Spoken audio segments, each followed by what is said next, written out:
together. Good evening. Good evening. We are here to witness history. Isn't it wonderful?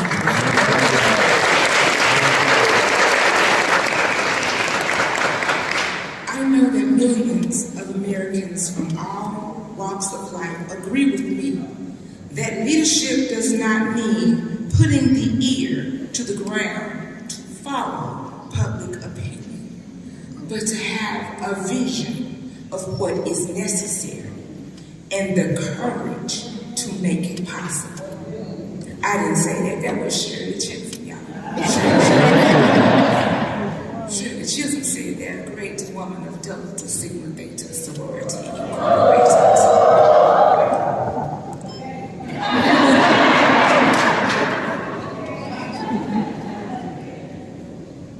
And what we have here is a woman of vision and a woman of courage.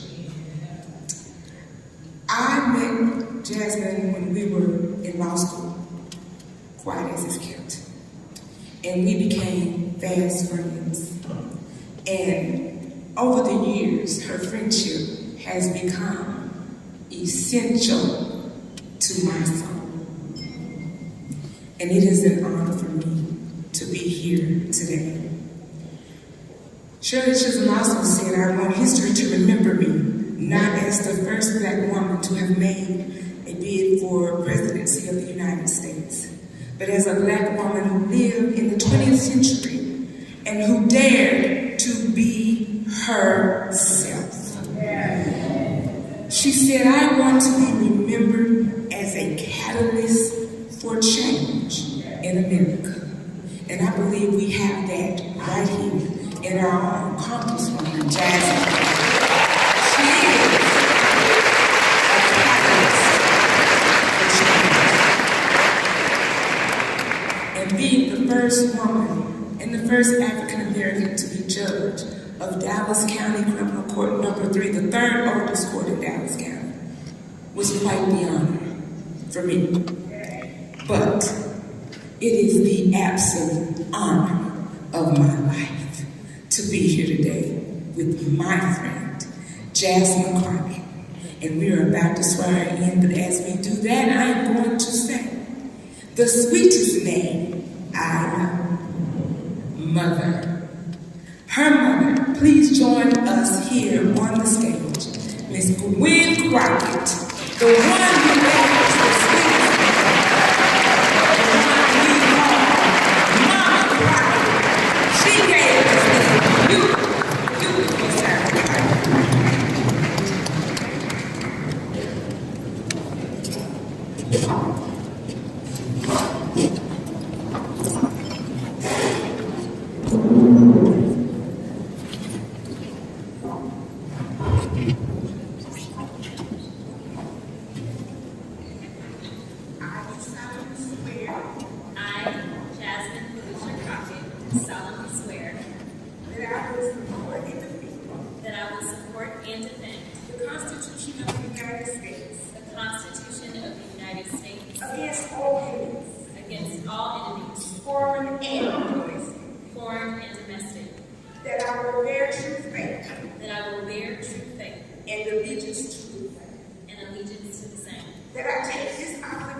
Second term.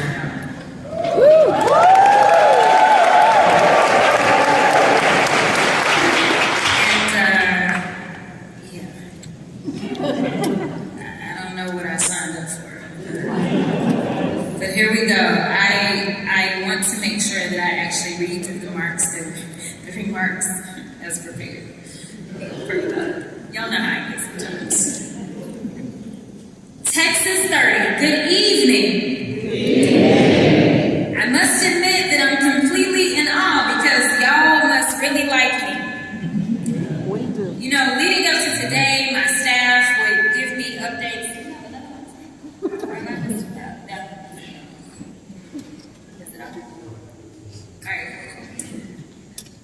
My staff would give me updates about the RSVPs, and I kept saying to myself, gosh dog, I don't know how we're going to accommodate all these people.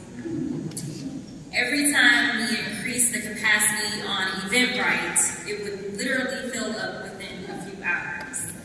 And then came the flood of texts, calls, emails, and everything else from people trying to figure out how they can make it in. And if y'all might realize by now, I am not the one to check in. Just saying.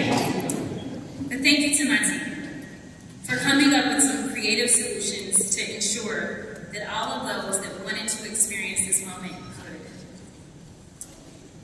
You've already heard them be recognized. Well, actually, we didn't hear their names, but we're going to make sure we get the names of each of my elected officials that are here.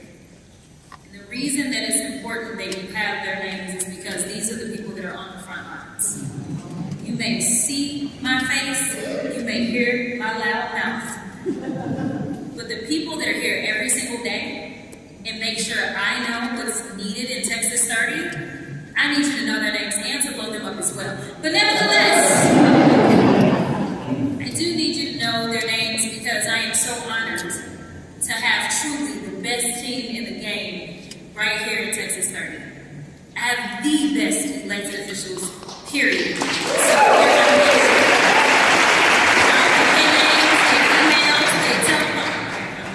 but nevertheless, no, it really is important because right now I think the entire country is about to endure a civics lesson. And so I want to make sure that we are continuing with our education and making sure that we know who our local elected officials are and how critical they are to the work that I do in DC every single day. Now, I know y'all get to see me on TV here and there. And, you know, it's been interesting. Some of y'all see me on TikTok, you see me on YouTube, you see me all over the place. But I want to again stress how important these local elections are. And I'm just going to rest here for a second as I'm looking at some mayors sitting up front. Because you don't always see them. But when I tell you that they work so very hard to make sure, and they knock down my door and they do send me text messages as well. They come to DC, they meet me at events across the district, they stay in regular communication with my staff, and some of them don't mind or calling me no matter how late it is, to ensure that I stay in the know with what's happening day to day while I'm away on your behalf working in DC.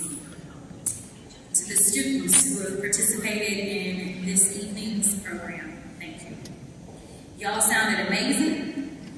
And to our JROTC students, I can't wait to hopefully provide a nomination for you to continue your service at one of our amazing service academies.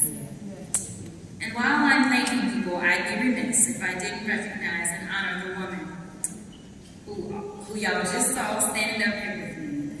My mom, stand up here.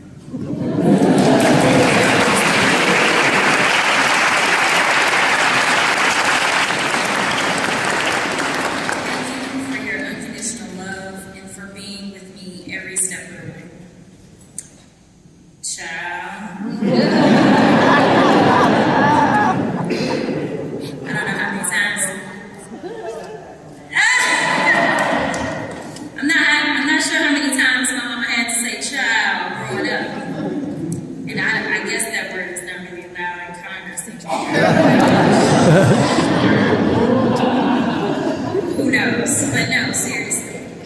I've had an interesting first term in the United States Congress. Interesting in both good and not so great ways. From being only the 22nd Black woman to swear into the United States 22nd, no, that was 22nd into the State House, they worked together.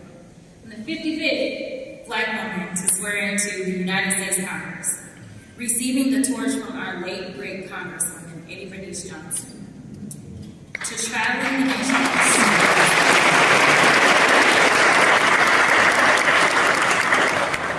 I never imagined that I'd be traveling the nation in support of the first Black woman vice president and first Black woman to run for president since my soror, Shirley Chisholm.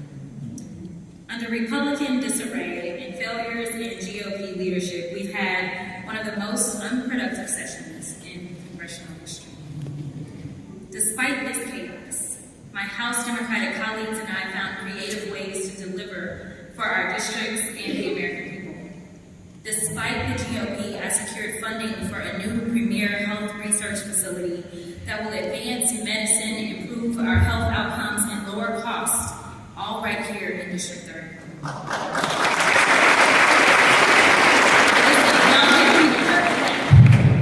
But y'all don't know what I went through. just so y'all.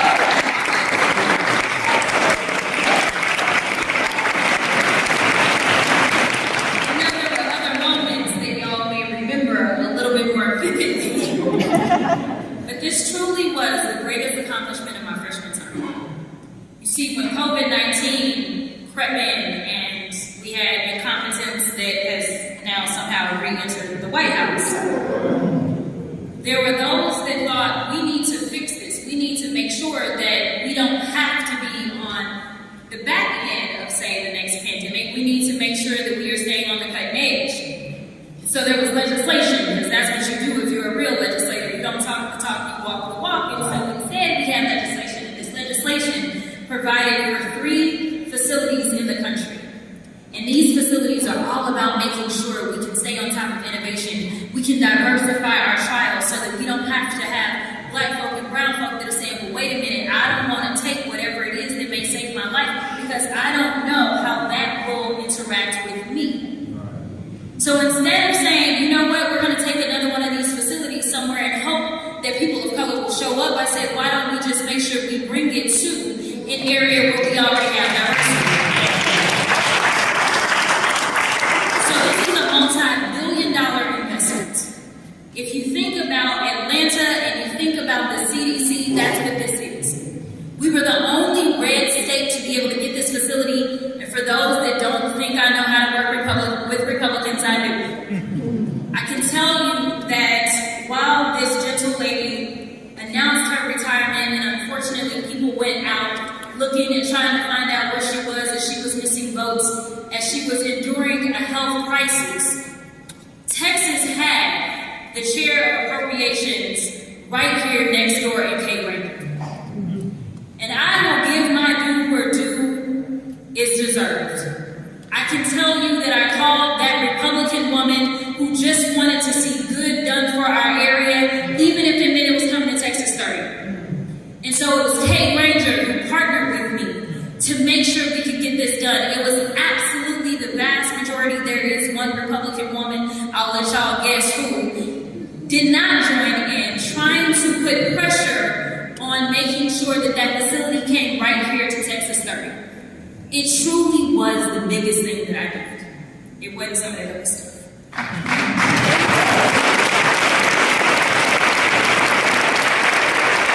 In addition to that, I've been focused on increasing SNAP and expanding the program to serve our most vulnerable. While Trump wants to deport our workforce, I'm focused on addressing our labor shortages, building up our workforce with skills, training, education, and opportunity. While Republicans want to give your hard-earned tax dollars to the richest of the rich, I'm not going for that. I'm bringing that money back home and back in your pockets.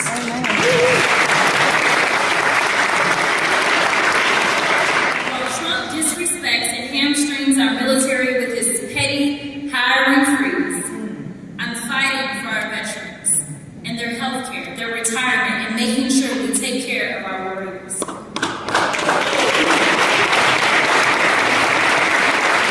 While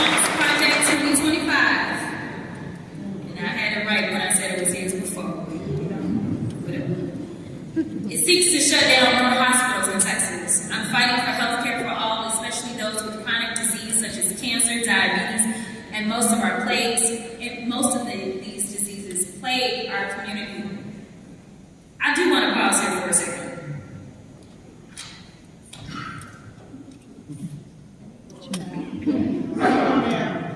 Y'all, it's getting real. It's been 8 days. 8 days, y'all. 8. And we were only in for 3 of them. It's been 8 days. And honestly, I don't know how else to describe this other than evil. It's evil that is literally sitting in the highest seat in the world. The idea that Head Start does not know whether or not they will have their funding. The idea that the Medicaid websites have gone down and gone dark. I'm trying to tell y'all that whatever we do going forward, we need to recognize that there is no such thing as perfection that is walking on this earth. And I think some of us got caught up. And because we didn't have our perfect candidates, some of us decided that we would stay home. Too many. Some of us decided that we couldn't talk to our friends and our kids and explain to them that you still love your spouses even though they're not perfect. Some of them just didn't fully understand the threat that existed.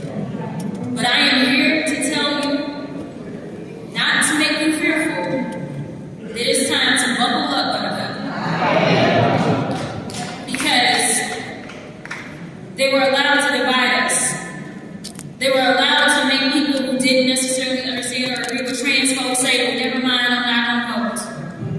They were allowing those that said, well, diversity, equity, and inclusion, that doesn't include me, not realizing that if you are uniquely abled, or if you're a woman, or if you are from rural America, or if you're a veteran, all of these are categories that qualify under diversity.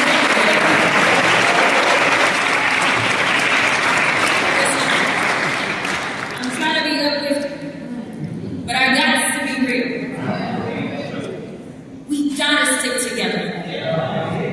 And even I appreciate y'all re-electing me. I'm sure I took some votes that somebody here got wrong with. Because no one is ever going to agree 100%. But as a baseline, in this country, we always had morality. We always had people that at least knew right from wrong. Right now, we are living in the upside down. They're complaining about the people that are trying to make sure that we can have food on our tables or make sure that we can have a roof over our head while allowing those that went through due process and were absolutely convicted and absolutely given sentences, we're going to release them. And by the way, since I now serve on the judiciary, the first hearing was immigration. And I know there's a lot of propaganda that's out there. But one of the things that I made clear is that it's not immigrants that are committing all the crimes. I think that you can find immigrant criminal in any race and it's wrong. But going out and finding one terrible situation and then taking a paintbrush and saying this applies to all of them is wrong. Let me make sure y'all got the facts. Most extreme crimes that take place in this country are committed by white supremacists. 18% of extreme crimes are committed by white supremacists in this country. Do you know who went up there on January 6th? White supremacists. This ain't me just telling you this. You can Google this if you don't believe, but it was the Oath Keepers. It was the neo-Nazis. It was the Proud Boys. They are all white supremacists. So while everybody said they voted based on the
people first, whether it was in the Texas House or at the nation's capital. I've always fought for our communities. I fought back against attacks, and I've worked across the aisle to bring back resources for our community, to advance and improve our healthcare in Dallas, to lower costs for you at the pharmacy, the grocery store, and at the gas pump. Fighting to make home ownership a reality for more Texans, fighting to help you start and grow your small businesses, fighting for your kids to have the best education and opportunities. There's no shortage of problems, and there's no shortage of solutions. That's why I'm unrelenting in my efforts for us.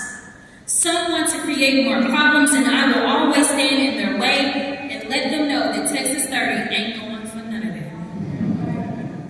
You see, it is you that gives me the strength to passionately and unapologetically stand up against rhetoric, racist rhetoric, whether it comes from a bleach blonde bad girl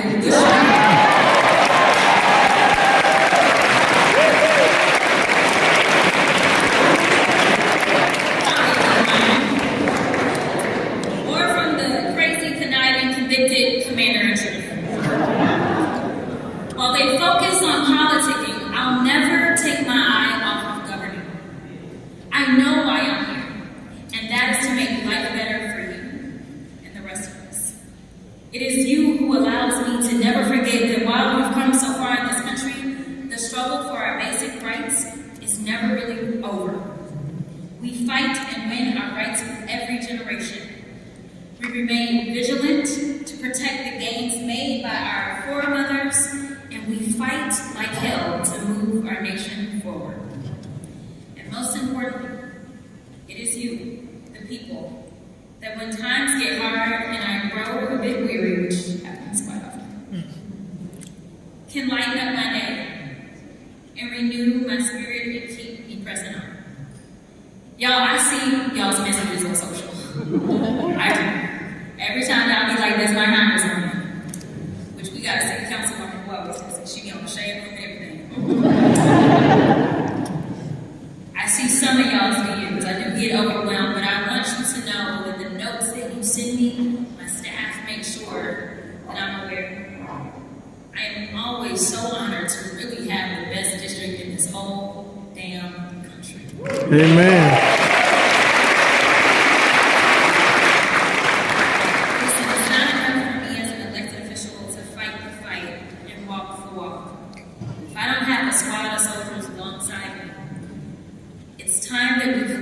Lace up our shoes and get moving. The road ahead won't be easy, but it is up to us to remain steadfast. And in the word, it states, never grow weary in well-doing. As y'all encourage me, encourage yourselves. Renew your faith. Renew your energy. It's not a sprint, it's a marathon. We are a strong people, and we will eventually prevail, so long as we never give up. President Biden said setbacks are unavoidable, but giving up is unforgivable. We all get knocked down. But the measure of your character is how quickly you get back up. A defeat does not mean we're defeated. We're far from the finish line, however, if we all do our part, and in the words of our forever First Lady, Michelle Obama, do something. I can guarantee that things will indeed get better for us all. Thank you again for being